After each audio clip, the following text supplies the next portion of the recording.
When my people gon' get it? When we gon' wake up? When black girls believe they don't need no weave or makeup? When the preacher gon' share collection that he take up? Will baby mama let you see your seed after breakup? What the fuck gon' shake us up to make us shape up? The divorce rate up, the murder rate up, unemployment rate up, food scarce to get ate up. All my rhymes real, I wish the shit was made up. Ain't no education, mass incarceration. Massa found a way to bring back the plantation. New Jim Crow, still the same old. Police brutality, a commonplace reality.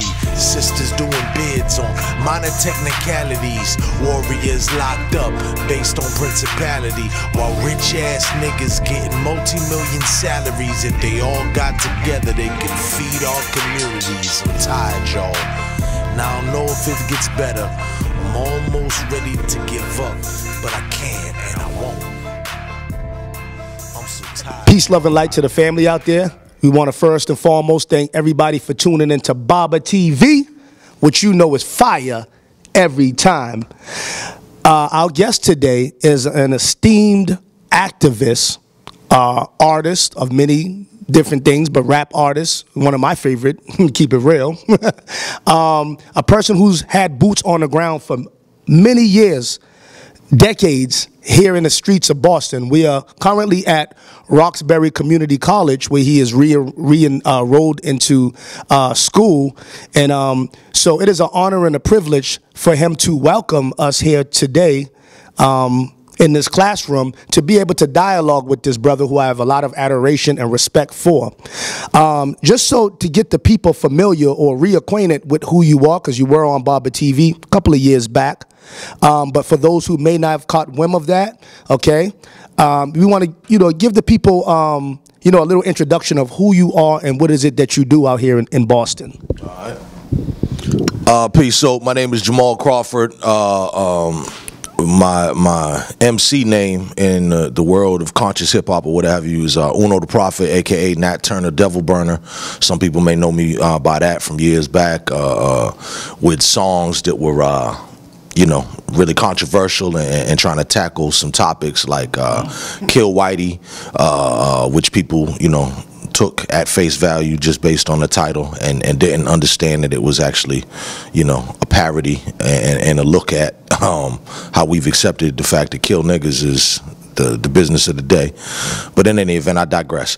So conscious MC, all that good stuff here in Boston born and raised. I've traveled around, thank God, had the opportunity to get out of here, do a lot of work in activism, community organizing, conscious hip hop, spoken word poetry, so on and so forth. Had the pleasure of meeting a lot of good people, making a lot of very valuable relationships as well. And so that's really it. Regular brother. I don't have no kind of big glorious title or extravagant name for you or nothing, you know what I mean?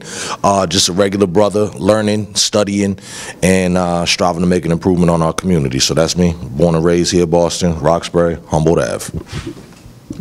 Powerful, powerful, man.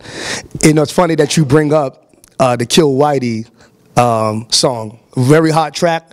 Check it out on YouTube. Also, for those interested, and I think you should be, my man's lyrical skills is just on point, to say the least. Check out the other song, Zionist Money, the old school song, Arab Money by Busta Rhymes. He had the track, Getting Zionist Money. It's old school, but it's a throwback, and jewels never play out. So even though it's an old school song, the message will never be old school. It is right on time. The Kill Whitey stickers, I remember seeing that because he had stickers out, T-shirts. It was like a whole movement, and I appreciate that. Which brings me to my next question, brother, because I see a lot of intelligence, creativity, and most of all, a lot of passion in what you do. What is the beginning? What is the humble beginnings of brother Jamarhl Crawford, Uno the Prophet? Where did you start your journey in activism? Okay, so just for the people, so they get a little familiar with your roots, your origins in this. So being born and raised here in Boston, and being born in 1971, this is kind of the time where it's the perfect meeting of the Black Power movement and the Black Arts movement. Boston was a very crucial part of that. And, you know, obviously, you know, everybody knows about Harlem and whatnot, but there was a circuit of talent that would come through Boston. And so, you know, my parents and my family and whatnot were very involved already in black arts and culture. Not necessarily the political part of it, but, you know, the cultural aspect of it.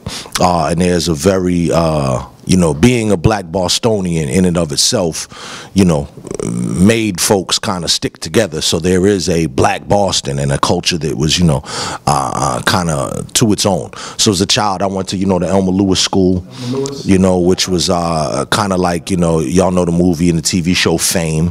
Yeah. If you think something like that, you know, a school where it was, you know, all the arts and dance and theater, and but then too, you know, they taught you sewing. My aunt and uncle taught the sewing courses. They taught you food and all sorts of stuff. So, you know, it was a dope experience that. And then when I was 10 years old and I was an avid reader and I was, you know, going through comic books, you know, as a lot of 10-year-olds do, and also too, I was reading the Hobbit series and C.S. Lewis, The Chronicles of Narnia. So, you know, a lot of people may know, you know, the Hobbit books, they yay thick. Yeah. And the Chronicles of Narnia, well, they smaller, but, you know, they came in like a 10, 12 book series, whatever it was. So there's a lot of reading. Right. And so my cousin is noticing, like, damn, you know, you read a lot. Well, check this out. And at 10 years old, he slid me the autobiography of Malcolm X. And that's really what changed my whole, you know, open, expanding my consciousness and whatnot, and really put in me that I wanted to, you know, do something, stand for justice, you know, speak out against injustice. And that's really the autobiography of Malcolm X is kind of what kicked it. Wow, similar humble beginnings with me as far as in my consciousness. My mother always advocated and pushed towards. My little brother right there can attest to that. Listening to Farrakhan every morning on WILD, you know what I'm saying? Always making us read books that are empowering, enriching your pride in being black and being conscious and proud of the fact that you're conscious of your heritage and you stand on something. So I can relate to that.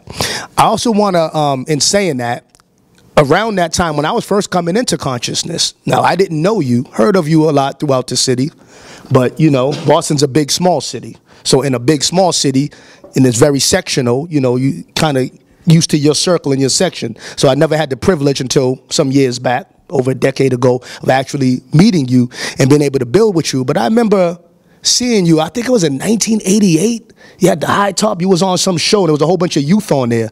And you were very outspoken, very analytical. You know what I mean? The points that you were making were very sharp and crisp and on point. And I said, wow, that brother's sharp. I want to learn how to talk like, because I'm just coming into my consciousness or becoming more privy to it. You know, my mother sending me to the good grooming classes. Shout out to Mosque number 11, Nation of Islam in Grove Hall, Blue Hill Ave, you know, to the good grooming classes. And I remember seeing you around that time. And it's just funny, fast forward to the future, you know what I mean? You're the chairman of the new Black Panther Party in Boston.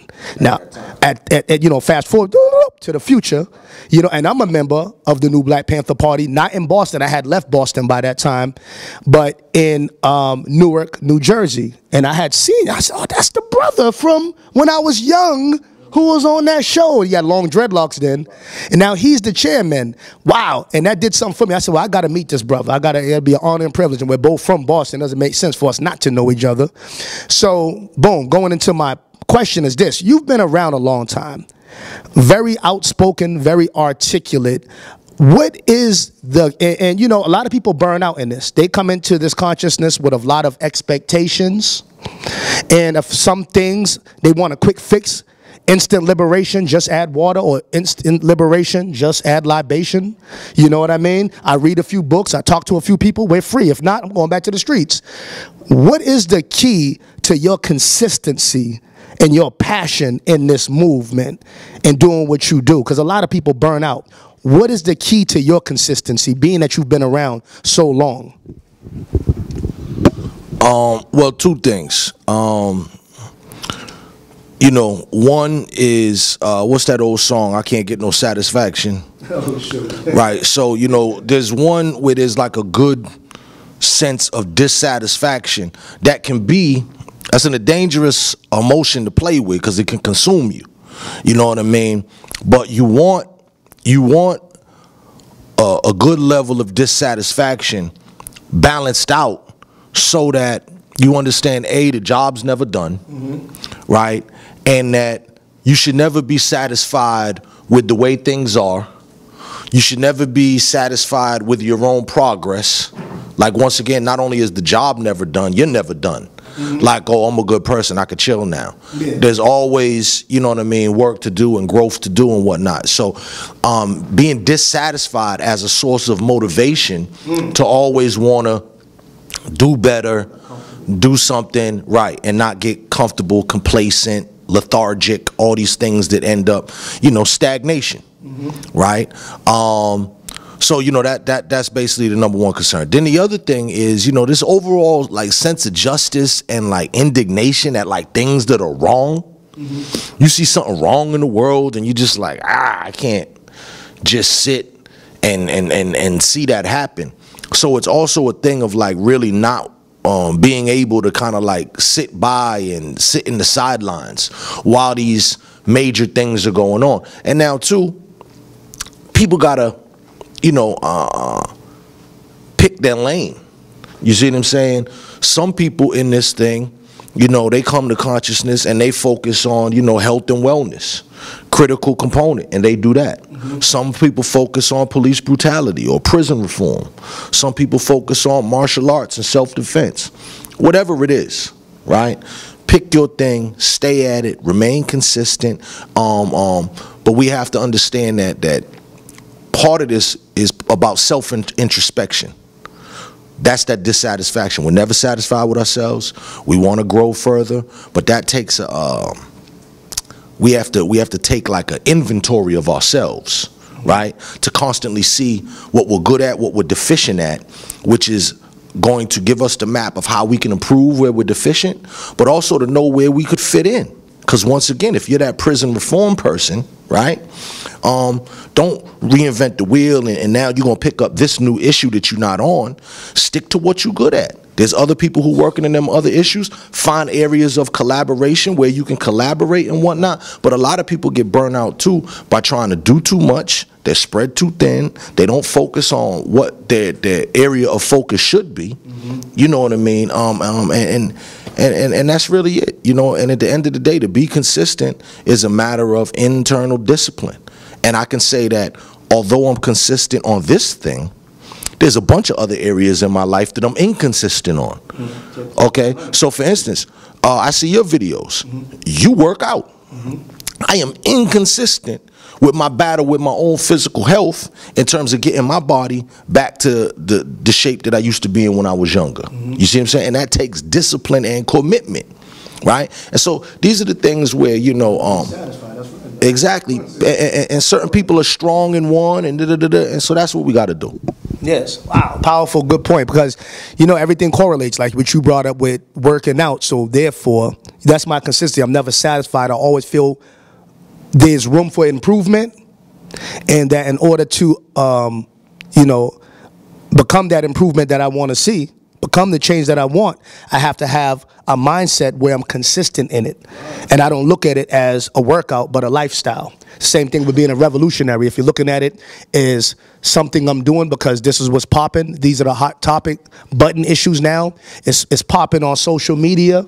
A lot of people will not have the endurance and the wherewithal to stay the course in this fight for liberation.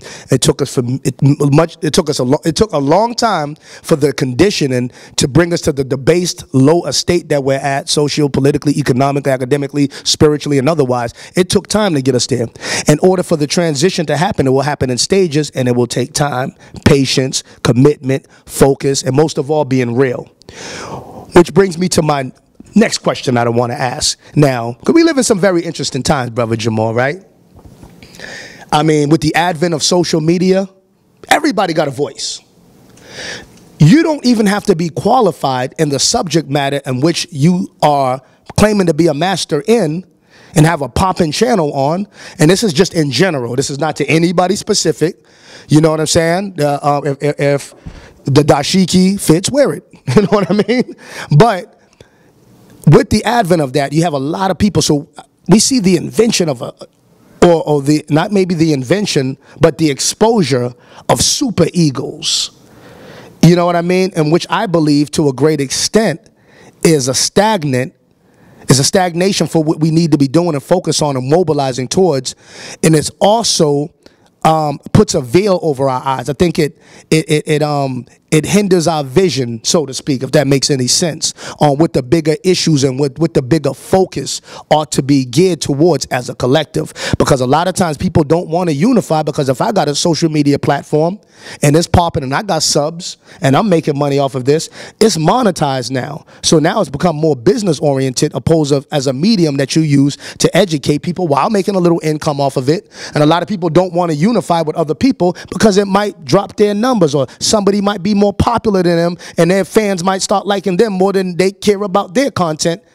The point that I'm trying to go into is this.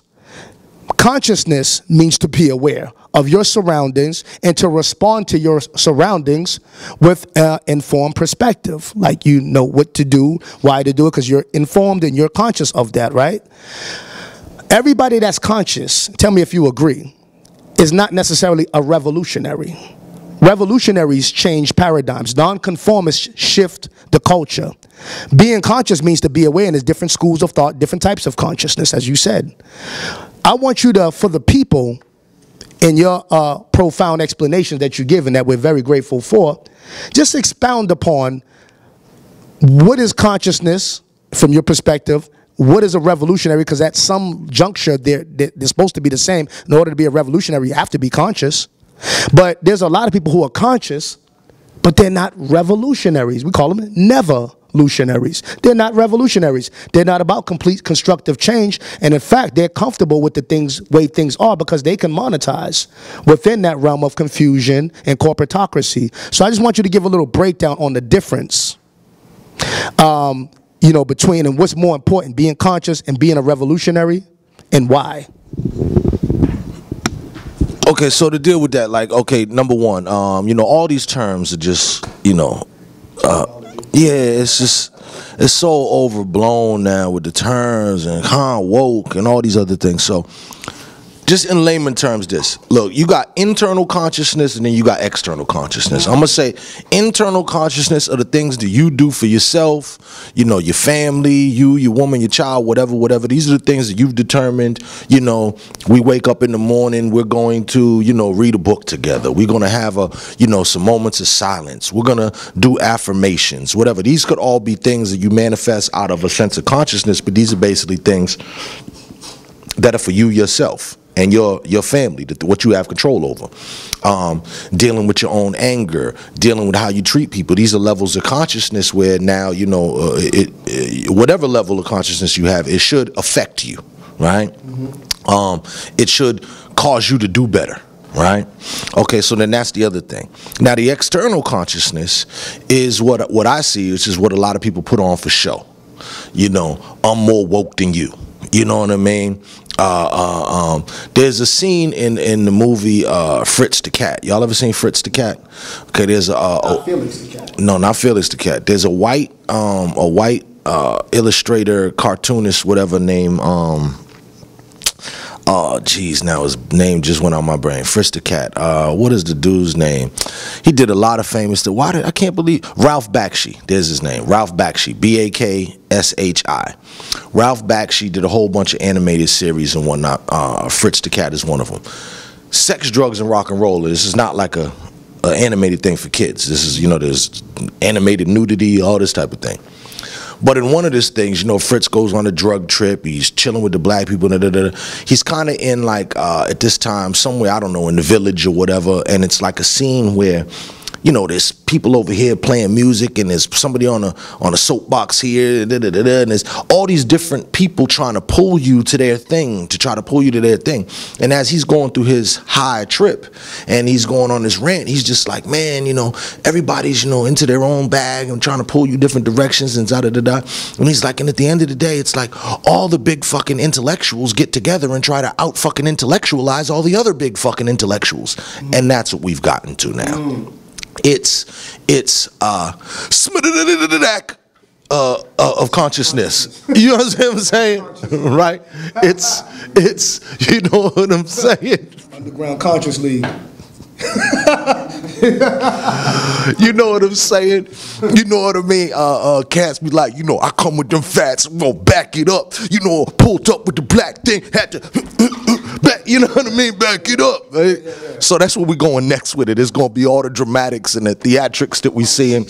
You know what I mean? It's not true, fool. Like, you know, just it's gonna be real crazy. And you know, between that and I'm surprised that nobody has already, well, some people have, very close to it, worked out, like, you know, Earth, Wind, and Fire, Commodores, costumes, and like, you know, because what we're really seeing, and I make fun of it, but what we're really seeing is a mashup of what we grew up on as kids, and what we're seeing now is a mix of sci-fi, wrestling, right, and now mixed in with some battle rap, right, and it's sad. It's not. You know, if we're going to talk about like black excellence, it's not excellent, right? You know, people like John Henrik Clark, people like Sheikh Anta Diop, would like, if they were to see this, is this supposed to be scholarly? Like, what is this supposed to be beneficial? What is this, right? So, if we've already had the examples of, look, I can't say I'm a John Coltrane fan. All of us have had the experience now, 40 years of John Coltrane. Then I'm like, look, I'm gonna amaze y'all with my musical abilities. Y'all be like, that's not wonderful. And you was just talking Coltrane, and then you just did that? Yeah. Huh? With no instrument. You understand what I'm saying? So, and then that person will be like, yo, I'm great. This is the new thing, man. You're not hip to this, bro. Watch. I'm gonna be, you see what I'm saying? And then not for nothing, they could get enough fools to buy into that where they might actually be right above us and now could book a hall or facility, and maybe now 2,000 people will actually pay $20 to $40 for that fool to stand up there, and you thinking it's John Coltrane. We don't know. But this is the level of what it is. Oh, another thing I forgot that's in the mix. Look at the preachers. What's the young brother now? He dresses up like Michael Jackson and whatnot, and you know he like dances on people, and a young boy. So, you know, another like he's like a fake healer. I mean, that's what the gear looks like. You know, it's very like, you know, with the shoulder epaulets and and it's very, you know, glittery and loud. It's in any event. We have now gotten into a level where we're accepting this pageantry, and that the pageantry has replaced the substance. So we've fallen for the symbol and said, damn the substance, right? So now, once again, when I was talking about consciousness being internal or external, the consciousness that you practice for yourself for the benefit of you and your family, that's the internal. The external stuff that we see right now, I would have to say that I don't think these people are conscious, and I don't like doing this. It's like when people blame like Christians. I would say, based on how they act, them people ain't Christians. They claim Christian, but they're not Christians. So much like that, these people claim consciousness, but you're not conscious if you beat your black woman every Wednesday at 7 p.m. That's incongruent with consciousness. You're not conscious if you running away from your responsibilities as a father. That's incongruent with consciousness. Now, you can claim conscious. You can have X-Clan beads. You could have a bone in your nose. You could do whatever you think that makes you look the part. You understand? But you are not really that thing, because your actions are incongruent. And look, we all have contradictory actions. You know, and I'm not talking about, oh, you drink a beer or some Hennessy or you smoke a blunt and nothing. No, I'm talking about major contradictions. You beat your woman, you know, you don't take care of your kid, you steal money from the people. Those are major contradictions and incongruent with consciousness, right? Okay, and then we also have to say, if your consciousness doesn't come with a morality, your consciousness ain't worth nothing, okay? If your consciousness don't say, like, you know, all the stuff that we already know that should be common sense, but maybe it's not. Like, okay, everybody understands R. Kelly, that's bad, right? Like, sex with children, not good. That's right. But as a society, cats still be playing them albums at the cookout. So we ain't got all, we've come to a point where we got a mental condemnation, but we ain't got all the way there really ready to You know what I mean? Right. To really say now, we always talk about banning and boycotting. We ain't even did that. And that's just some little goofy little music.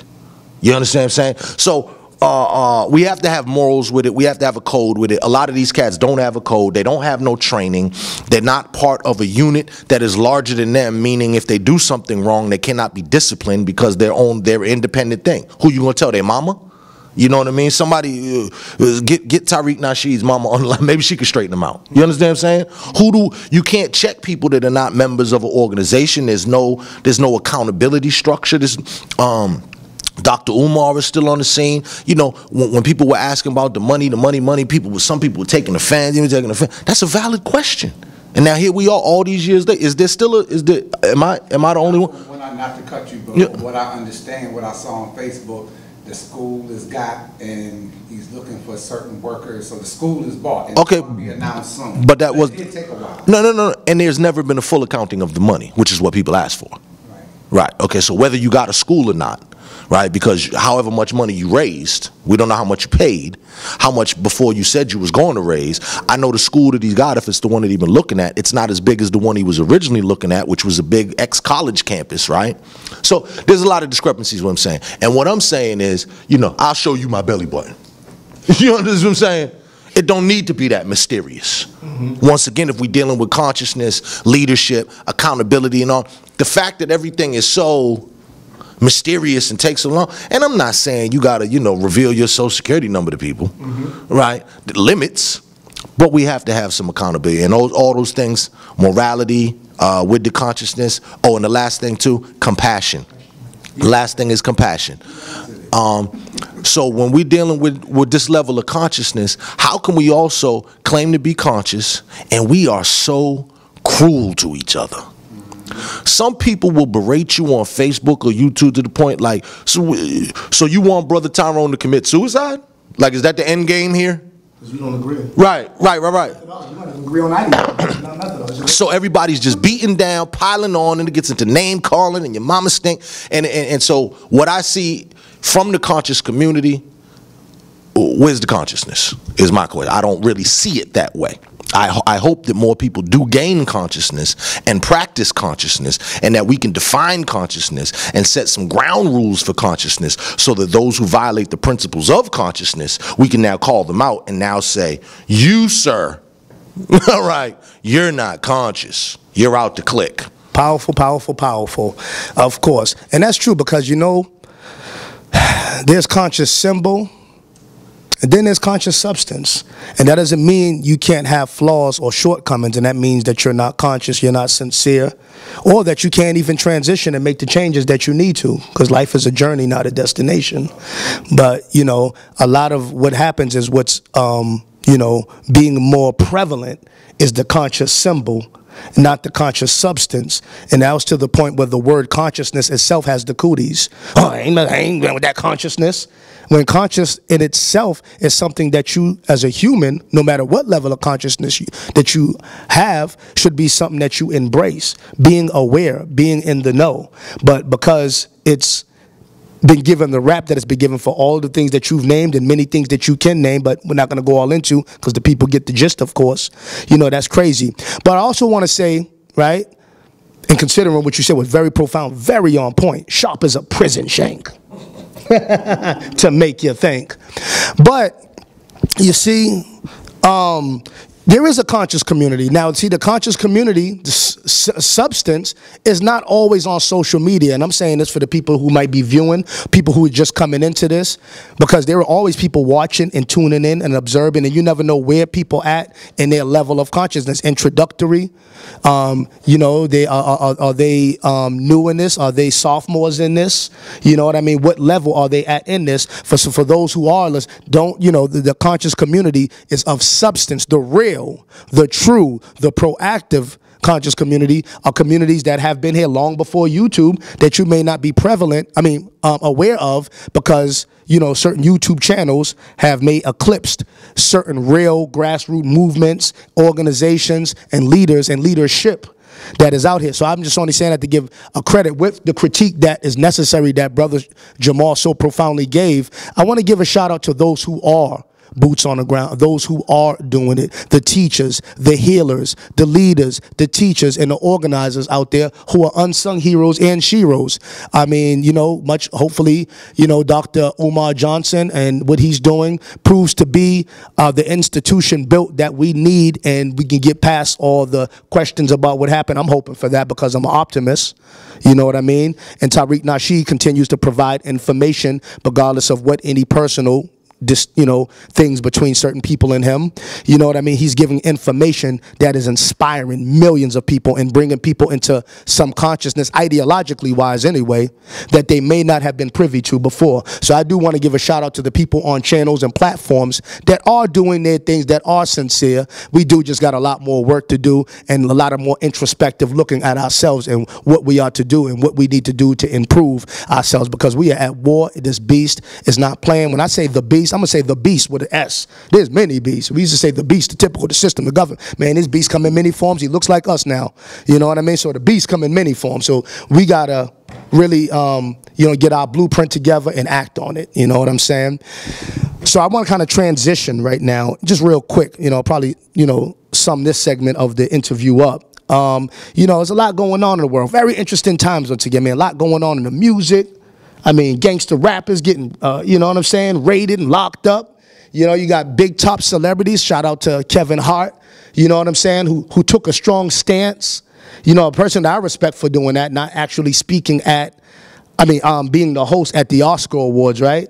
You know what I mean? Because of comments that he made before, and he didn't want to acquiesce to apologizing again because he already did that. So this is a hot button topic that, a lot of people are doing. It's not that new now. It's probably about a week and some change old now as we speak. But for a person whose perspective that I appreciate, right, who give very profound outlooks, I want to know, what is your take on Kevin Hart and his stance, and just the state of a lot of people in entertainment making a lot of money who don't take stances like that, who really, we understand the $40 million slave thing and the syndrome and all that, but can you shed some light on that as far as the Kevin Hart scenario goes? I think, as the great comic genius Paul Mooney said, sometimes they get their Negro wake-up call. And so I think that this might be that for Kevin, because when you're riding on a wave of popularity, and see, when I go back to like the whole beef between him and Cat Williams, right? When Kevin was kind of explaining his position in the industry and how he's been able to put himself into a certain situation based on relationships and, acting professionally into the business. And so he was speaking like, yo, I got to this position because of this, and all that hard work, that to get all that kudos. The part that I heard in it was a wee bit of arrogance, because sometimes people think that when that happens, like they can't pull the entire rug out from underneath you. And this scandal is not even a scandal, right? He said some jokes some years ago. Now, Kevin Hart got a bunch of jokes, right? So it's funny to me what, stands out and at what time it does. I think what I believe it was Nick Cannon did, and, usually I don't have too much use for Nick Cannon, but what Nick Cannon did, I thought, in pointing out the other white comedians who've been doing gay jokes for years. Right. So it's like, gay jokes, fat jokes, mother-in-law jokes. Unfortunately, retarded people jokes. Race. There's a lot of stuff that is not necessarily, what we would say is polite. Right, but that is where the realm of comedy gets a little bit of its comedic license to do that, if you're into that. Okay, some people prefer the Bill Cosby humor, no, connection to his current situation, but the Bill Cosby humor, which was always clean and wholesome. There was the white cats who were like the Smothers Brothers, who they were like that, but they used to do like a lot of little innuendos. So they never said anything dirty, but it was like insinuated, and that was the naughty, little joke. So you have that, and then of course you had the Richard Pryors and the George Carlins and the Lenny Bruces and Sam Kinison and Dice Clay, who just kicked the door down and would say whatever the hell they wanted to, however they wanted to, about anybody. So the thing about Kevin is it's a double standard, and for a black superstar like him to get a little taste. Now, thank God, imagine if it was something different that was a little bit, you know, whatever. You know, it can go really bad. So I hope this shows him to take it with a grain of salt, be grateful while it's going on, because these folks, if they get tired of you and your usefulness to them ceases, they will pull that rug, and everything that you got, where you got thinking you the guy and you hot and you celebrity, they will show you how much they do not care. And that they will still make money, because there's money in your demise as well. That's right. You know what I mean? So that's what we gotta be careful. And that's not just Kevin Hart. That's all black superstars and whatnot. You know, but good for him. But you know, once again too, Kevin Hart, you know, Malcolm X, he ain't. So that's the other thing too. I don't want to paint him like some people have tried to make it now, like he's single-handedly the voice of black Hollywood, and he's, you know, let's not get it, you know, too far twisted. A couple movies ago, he donned the traditional wig and dress like everybody else do too. You know, if y'all seen that movie, and I mean, he's done kissed a couple people and all that type of thing as well. So while they're castigating him for making some comments that are disparaging towards homosexuality, he is certainly dressed up in drag in movies and certainly kissed a man on the lips, at least on one occasion that I saw. Wow. So he seems a little bit maybe freer than they would try to make up. Yeah, because, you know, that was to see him take a stand like that. Like I said, he's not. I don't paint these people as Malcolm X. They're not activists. They never took the stance to be that. And a lot of times we try to put these accolades and the responsibility of being that on entertainers. And should they fail to fulfill the expectation that we imagine in our mind that they would, we tend to throw them completely away instead of understanding the system and the machine and how it works, period. And Colin Kaepernick gonna free us. Yeah, Colin Kaepernick is not going to free us, but he will spark dialogue, conversation, and out of that can come inspiration and organization that comes as a result of inspiration. There was something, before we close out, the Meritorious Manumission Act of 1710. Have you ever heard of that? Meritorious Manumission Act was basically a national policy in America that awarded slaves some level of freedom or extra privilege because they entertained the master. So if they played the harmonica or the fiddle real good, like there would be a certain status that they would have that would put them on a higher level than the other slave, whether they were in the house or the field. Okay? Whether if they invented things, anything that they did, told on other slaves who were trying to organize or run away, or who were talking to abolitionists. You know, the Meritorious Manumission Act of 1710 was something that, and in doing that, I can see the strategy in that. When you do that, you have slaves, you're going to cause division amongst them. You're going to have people you're going to have slaves who want to aspire to be like that one under the Meritorious Manumission Act, and you're going to have ones who have contempt for people like that. Nonetheless, they're going to be a division amongst the slaves. I see a lot of that, even though it may not be called that nowadays in 2018/2019, because we're on the brink. It's not that, but you still see the Meritorious Manumission, not by name, but by action and in deeds, and like almost ritualistically, it's the same. It's being done the same. Nothing news under the sun. You know what I mean? And if it is new, it just goes under a new name. I mean, the book $40 Million Slaves cover a lot of that, you know. But I just want to expound on that. And, you know, that's something that definitely the people should ponder and look up, because the more history changes, it stays the same as well. You know what I mean? So in closing, I want to ask you to, you know, inform the people as to anything that you're doing upcoming, as far as, I mean, we know you brought Ranoko Rashidi here not too long ago, that you're still on the grounds in the community, just to inform the people as to some of the things that you're doing, planning, what organization that you are in, and if, you know, they want to further contact you, you know, for information or to build with you, brother, because I think you definitely have a lot to offer, how would they get in touch with Brother Jamarhl Crawford? All right, peace. So, first of all, just if you spell my name right, that's half of the battle. Jamarhl Crawford, Jamarhl. All right, Crawford, Crawford, Jamarhl Crawford. So you could, you know, Google me, find me on YouTube, Facebook, whatever. That here in Boston, do something called the Blackstonian, which is like a community news and information resources. Although in sorely need of updates because don't have a lot of help, don't have a lot of time. You know, it's becoming a challenge. But Blackstonian.org, which is like Black Bostonian smushed together, BLACKSTONIAN, Blackstonian.org. And then also too, you know, a lot of the work that we're doing up here around police, you know, which you can find via the Blackstonian as well. But there's links up there like shot by the police in Boston and beyond, which is shotbypolice.blackstonian.org.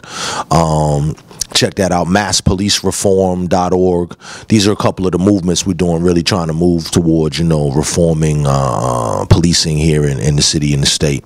And other than that, once again, you got my name. You can look me up.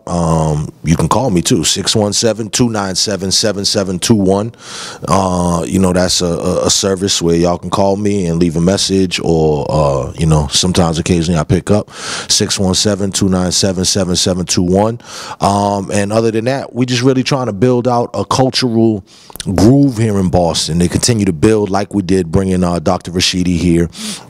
To continue that, and you know, bring more speakers through here, bring more entertainers through here. You know, Dead Prez is coming here in January. J Electronica will be here in February. Both great shows. The problem with it is that we, the people, are not the ones doing them and controlling them. So I want to continue to have stuff like that happen. But Dead Prez is coming to Boston. They should be coming through with fam. J Electronica, they should be coming through with fam to help build on this movement of consciousness. So, you know, folks like Dr. Rashidi, Dr. Professor Small, you know, Anthony Browder, you know, these are the type of people, Dr. Akinyele Amoja, that we want to bring here in the future as well. So that's what we're trying to do, open it up and keep them cultural lines in Boston kicking. Anybody that sees this, if you're in Boston, reach out, you know what I mean? We the more the merrier. We need all hands on deck, no doubt. Okay, so I want to thank you for your time, your powerful energy, and letting us borrow your mind, sharing some of your profound mind with us and the people here on the platform. We thank you once again. I mean, that was a couple of years ago since we were here. It's been quite a while, but yet and still was right on time. And I thank you for your time and your energy, and we look forward to building again, all right? Stay tuned to the next segment on BABATV. We getting around the city of Boston, so stay in tune.